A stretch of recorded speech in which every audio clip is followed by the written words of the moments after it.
ओवेस याकूब obviously अपनी दूसरी fight Brave CF में अभी अभी जीता है, लेकिन आई डोंट थिंक हम सबको इतना सेलिब्रेट करना चाहिए। Let me tell you why. Alright भाइयों और बहनों, तो Owais Yakub just dominated in his second fight Brave CF में। पहले राउंड के पहले 2-3 मिनट में ही gets a TKO and this was a brutal TKO. हमने ओवेस से ऑब्वियसली पास्ट में नॉकआउट्स देखे हैं, लेकिन जैसे मैंने अपनी पास्ट वीडियो में बोला था, Owais Yakub was generally not really like this.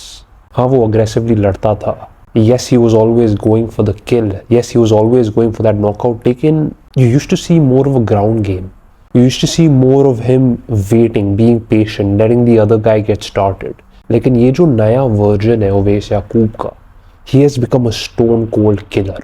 as soon as he sees blood, उसको जैसे ही थोड़ी सी weakness दिखती है, he is right on it, and this is what we saw in this fight। देखो, obviously a massive victory, right? No one is taking this away from him। 2 back-to-back massive victories Brave CF में, and this is exactly the blueprint that I laid out for Indian fighters। तुम MFN से शुरू कर रहे हो, जो already इतनी publicity दे रहा है तुम्हें, before you actually go to the UFC, before you actually go to a massive promotion like ONE or Bellator or PFL, get some experience in these well-known sort of local promotions like Cage Warriors, Brave, anything internationally recognized जहाँ उनके पास international opponents भी हो। जैसे आप देखते हो रविंद्र धांत को, super successful Nepali fighter, अपनी amazing experience, international experience stack up करके ब्रेव सीएफ में वो फिर आया MFN में, वो फिर घुसा MFN में, and then you saw what happened to Chungreng Koren after he fought Rabindra धांत।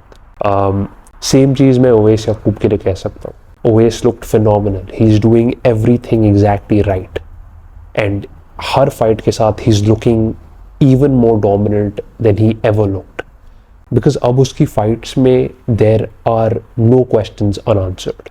मतलब बंदा पहले राउंड में फाइट्स खत्म कर रहा है, there is nothing like unanswered, he's completely dominating every challenge that is put in front of him, right? तो उसके लिए total respect।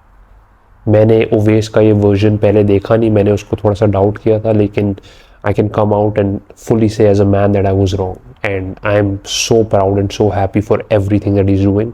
He deserves all the success that he is having अभी। लेकिन I also want to touch on a point which I think everyone needs to understand. There is a fine line in believing in a fighter and putting them at a stage where they are deluding themselves. अब मैं थोड़ा सा simplify करता हूँ। What I mean by this is कि हमने Anshul Jubilee के साथ एक सिमिलर ट्रेजेक्टरी देखी थी। Anshul obviously road to UFC में काफ़ी अच्छा कर रहा था, he was this amazing prospect जो MFN से आया था, एंड स्लोली जैसे अंशुल जूबली बढ़ता गया, उसका स्टॉक, उसका जो इन्फ्लुएंस है, उसका जो फेम है, जो बढ़ती गई, उतना ही ज़्यादा I think Anshul Jubli kind of kept taking it to his head and he let that get the better of him. अब मैं ये नहीं कह रहा कि ओवेस के साथ ये सेम चीज़ होगी, लेकिन I am seeing people leave comments like India's next UFC champion and stuff like this, you know, and ऐसा कोई गलत बात नहीं है। It's no problem to encourage our fighters, that's what we are here for. लेकिन we have to be very careful with how we are throwing out these things, क्योंकि Owais Yakub he fought a guy who was a replacement, तो he fought a last minute opponent जिसके पास कुछ training camp नहीं थी। He was asked to step in क्योंकि उसकी जो प्रीवियस फाइट थी against the guy, it got cancelled. I think he was fighting this Kazakhstan या उज़्बेकिस्तान से बंदा जिसका रिकॉर्ड था 5-3, and it was again just a very good matchup for Owais क्योंकि दोनों का सिमिलर रिकॉर्ड्स था। Owais was moving up as you do. उसकी पहली fight against Ian Paul Laura से this was suppose to be a bit of a better, more competitive matchup, लेकिन obviously वो fight cancel हो गई। I think his opponent pulled out and this guy had to step in. Now the guy that actually stepped in, he had a record of 3 wins and 4 losses in MMA, right? And last minute opponent। तो इसलिए मैं कह रहा हूँ कि obviously great, momentum is everything, we have to support Oves, we need to back the shit out of him, but let's not get ahead of ourselves, because this was a last minute opponent and Oveis had like a much better record than him. So मैं बस कह रहा हूँ let's stay composed. Obviously यार ऐसे मत देखो that I'm focusing on the negative and मैं कुछ अच्छा नहीं बोलना चाहता, but reality, right? Reality. Anshul Jubilee ने कहा था कि ओवेस याकूब की रिब एंड टो दोनों इंजर्ड थी and he still showed up, he still fought. And man I just think Owais का जो कैरेक्टर है it's the character of a champion. I feel like जब से ओवेस ने खबीब के कैंप के साथ ट्रेनिंग करना शुरू किया है, he's like a different man altogether. He's very zen, very calm. He is only focused on the goal and he is fighting smart. इस फाइट में आप देखते हो उसका जो ओपोनेंट है, he gets the takedown super early. वो मतलब खुद ही मतलब गिर जाता है and Owais gets his back immediately.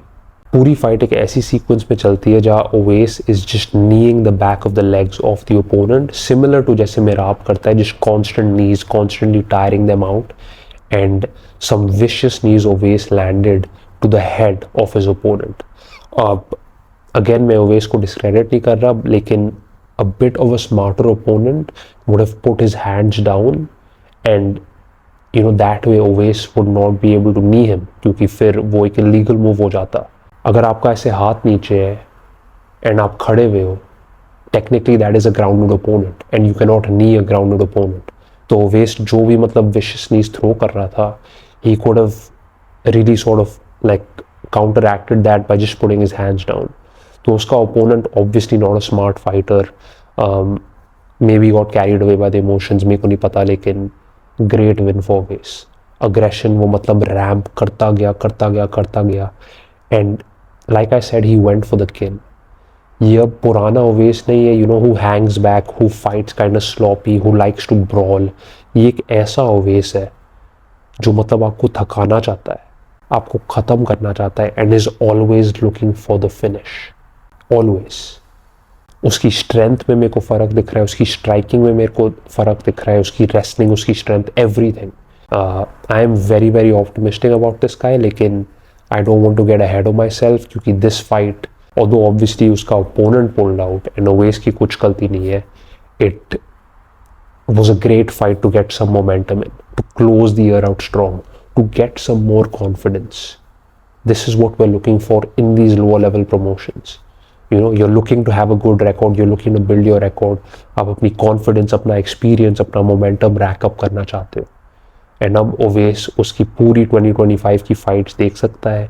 He can work on the things he needs to work on and he can get way better for 2026. There is hands down no one from India who is at the level of Owais Yakub अभी. उसकी जो momentum है, उसकी जो trajectory है, it is so different from every other Indian fighter, क्योंकि हर Indian fighter ने MMA में इस साल सिर्फ लॉसेस खाई है. It has been a very very tough year. So when you have this one guy जिसको इतनी momentum मिल रही है, इतनी opportunities मिल रही है, it's important कि we pile up and we support him as much as we can, right? लेकिन let's not delude ourselves into saying कि अरे wow, like this guy is like the next UFC champion, ये वो like धीरे वो आएगा. Right now I feel like the vision for Oveis should just be to focus on the next fight. That is it. UFC के बारे में अभी कुछ मत सोचो, अपने आप आएगी, organically आएगी. You stack up performances like these, you will get a shot directly at Dana White's Contender Series. Road to UFC जाने की चिंता भी नहीं है. You will get a direct chance to fight on DWCS, or you might even get signed directly by the UFC. Seriously. लेकिन what's really important and what I really love is कि Oveis अपनी momentum बनाए रख रहा है. He's keeping the emotions high, he's keeping the training high, and that's all that matters.